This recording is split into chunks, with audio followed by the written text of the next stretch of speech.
लखनऊ के कानपुर रोड के आशियाना कॉलोनी में रहने वाले अनिरुद्ध का बचपन से ही एक सपना था, आरजे बनना।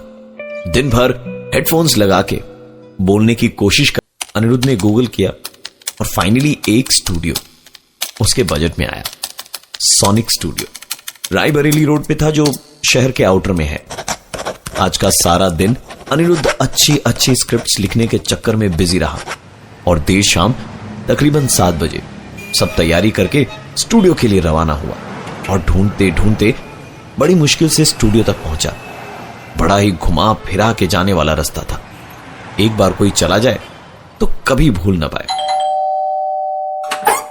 वहां पहुंच के स्टूडियो ओनर साउंड दादा से बात करके दादा को सब समझाया तो उन्होंने अपनी ही स्टाइल में कहा, आप टेंशन मत लीजिए, सब हो जाएगा। और दोनों रिकॉर्डिंग करने स्टूडियो के अंदर गए। आज जो सब कुछ एडवांस्ड है, यहां साउंड दादा के स्टूडियो में इक्विपमेंट्स थोड़े पुराने फैशन के थे। रिकॉर्डिंग शुरू हुई।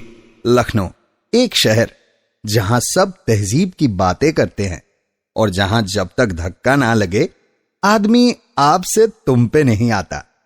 जहां नॉन वेजिटेरियंस टुंडे के कबाब और वेजिटेरियंस मां दुर्ग मां की दाल में खुश रहते हैं।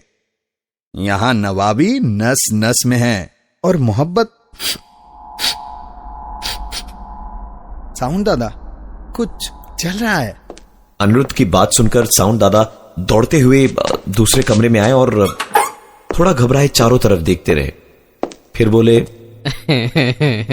कभी कभार ऐसी बदबू यहां आती है, आप टेंशन ना लें, आप बस आराम से रिकॉर्डिंग कीजिए। अनिरुद्ध ने एक बार फिर से बोलना शुरू किया। क्रिश्चियन कॉलेज के ग्राउंड पे जब क्रिकेट खेला करते थे तो उसका मजा ही अलग। दादा, आपको सचमुच को जलने की महक नहीं आ रही? अनिरुद्ध की हिम्मत बढ़ाते हुए उन्होंने कहा कि ऐसा कुछ भी नहीं है, आप जरा इत्मीनान से आराम से रिकॉर्डिंग कीजिए। मेरा स्टूडियो बहुत ही सेफ एंड सिक्योर्ड है, मैं जरा खा के आता हूं। इस बार अनिरुद्ध ने जैसे ही हेडफोन्स वापस कानों पे लगाए तो उसे कुछ सुनाई दिया। अनिरुद्ध को लगा कि कुछ गड़बड़ है। उसने हेडफोन्स निकाले, फिर लगाया तो कोई आवाज नहीं थी, लेकिन स्टूडियो का एसी शायद खराब था। अनिरुद्ध का दम वहां घुट रहा था। ताजी हवा लेने वो जैसे ही स्टूडियो से बाहर निकला तो किसी ने पीछे से उसके कंधे पर हाथ रखा। लखनऊ के अनिरुद्ध के आरजे बनने के सपने में एक ही रोड़ा था, स्टूडियो में वॉइस सैंपल की रिकॉर्डिंग। और वो रिकॉर्डिंग करने अनिरुद्ध पहुंचा साउंड सोनिक स्टूडियो, लखनऊ के आउटर एरिया के रायबरेली रोड पे। जहां पहुंच के पुराने स्टाइल के हेडफोन्स, कंप्यूटर्स और दूसरे इक्विपमेंट्स देख के अनिरुद्ध को थोड़ा अजीब लगा, लेकिन उससे ज्यादा अजीब था किसी चीज के ताजी हवा खाने बाहर निकला तो किसी ने पीछे से उसके कंधे पर हाथ रखा। वो कोई और नहीं था बल्कि साउंड दादा ही थे। तो अनिरुद्ध ने बताया कि हेडफोन में आवाजें आ रही थी। साउंड दादा बोले, भाई साहब हेडफोन थोड़ा पुराना है, अब वायर हिलाइए, मैं बाहर से जरा एसी चेक करके आता हूं। अनिरुद्ध ने देखा कि दादा जिस पे बैठे थे वो नहीं, और उसके बगल वाली कुर्सी ऐसे हिली जैसे कि वो उसी पे बैठे थे। उनके आते ही अनिरुद्ध ने पूछ लिया कि दादा बैठे आप उस पे थे और कुर्सी वो कैसे हिली? दादा हंस के बोले, अरे ये मेरी तो कुर्सी है, अरे इसी पर तो मैं बैठता था। मतलब? अरे आप इधर उधर की बातों पे ध्यान मत दीजिए, चलिए रिकॉर्डिंग करने चलते हैं। रिकॉर्डिंग खत्म करते करते रात के 1 बज गए और रास्ते पे ऑटो मिलना मुश्किल था, लेकिन दादा ने खुद ही कहा कि वो अनिरुद्ध को छोड़ देंगे।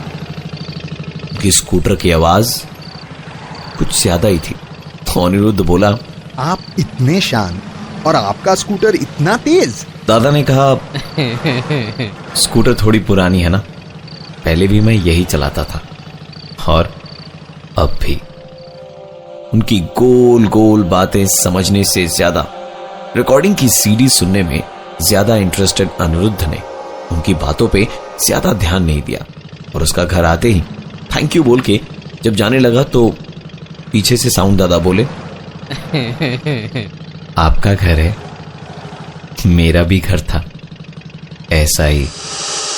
अनिरुद्ध ने उनकी बातों को लेकर ज्यादा सोचना बेहतर ना समझा और अंदर जाके जैसे ही दरवाजा बंद किया तो डोरबेल बजी। इतनी रात को कौन आया सोच के आई होल से झांका तो साउंड दादा मुस्कुराते हुए बाहर खड़े थे। लखनऊ का अनिरुद्ध अपने आरजे बनने के सपने के बहुत करीब था। इंटरव्यू क्लियर करने के बाद सिर्फ वॉइस सैंपल्स भेजना बाकी था, जिसके लिए लकीली उसको साउंड दादा का स्टूडियो मिल गया। लेकिन रिकॉर्डिंग करते करते बहुत रात हो गई थी तो दादा ने उसे घर तक छोड़ दिया और अंदर जाके दरवाजा बंद करने के तुरंत बाद ही घर की डोरबेल बजी। आई होल से देखा तो साउंड दादा मुस्कुराते हुए वहां खड़े थे। दरवाजा खोला तो वो बोले, आपका पर्स यहां बाहर गिर गया था। और फिर स्कूटर की एक आवाज जाती हुई सुनाई दी, क्योंकि वो साउंड दादा अपने स्टूडियो या अपने घर की तरफ जा रहे थे। अनिरुद्ध ने एक्साइटमेंट में सुबह उठते ही सीडी निकाली, लैपटॉप में लगाई और फिर सारे ऑडियो सेव कर लिए और ईमेल करके एसएमएस कर दिया कि सर, मैंने आपको वॉइस सैंपल्स भेज दिए हैं, प्लीज आप चेक कर लीजिएगा। तकरीबन कुछ 1 घंटे के बाद फोन आया और उन्होंने पूछा, ये सब क्या है भाई? आपकी आवाज में ये दूसरी आवाज किसकी है? आप चेक करके दोबारा भेजिए या दोबारा रिकॉर्ड करके भेजिए। अनिरुद्ध ने जब वो साउंड क्लिप भेजे तब तो ठीक था, यहां क्या हो गया यही सोच के उसने जब सुना तो उसके होश उड़ चुके थे। इसमें अनिरुद्ध की बातचीत के साथ साथ साउंड दादा की भी बातचीत थी। उसने तुरंत साउंड वाले दादा का मोबाइल नंबर निकाल के फोन किया तो आवाज आई, this number does not exist, this number does not exist.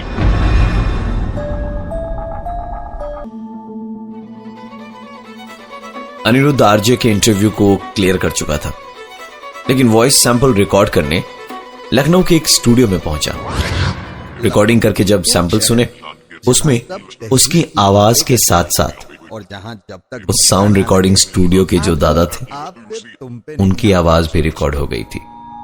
उसने फोन करके वॉइस सैंपल दोबारा मंगाने की सोची तो वो नंबर जो उसने कल डायल किया था उस साउंड स्टूडियो को बुक करने के लिए, वहां फोन करने से सिर्फ एक ही मैसेज आ रहा था, this number does not exist, this number does not exist. फिर वो खुद वापस वहां पहुंचा और स्टूडियो का रास्ता शायद भूल गया था, क्योंकि उसे वहां वो स्टूडियो नजर ही नहीं आ रहा था। उसने एक आदमी से पूछा कि दादा ये साउंड सोनिक स्टूडियो किस तरफ है?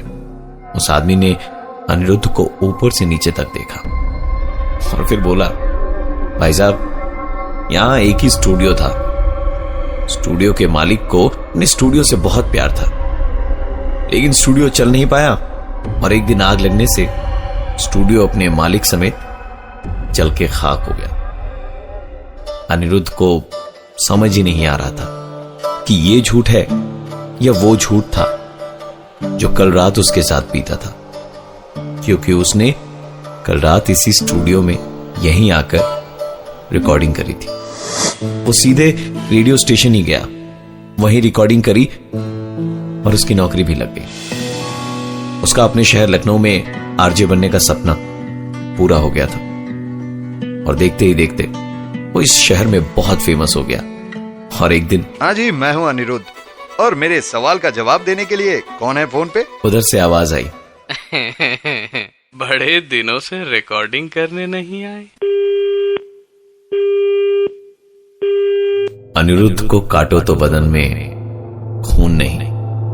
उसने कॉलर आईडी पे नंबर देखा तो साउंड दादा के उसी स्टूडियो का था। उसने वापस फोन मिलाया, this number does not exist, this number does not exist. This number does not exist.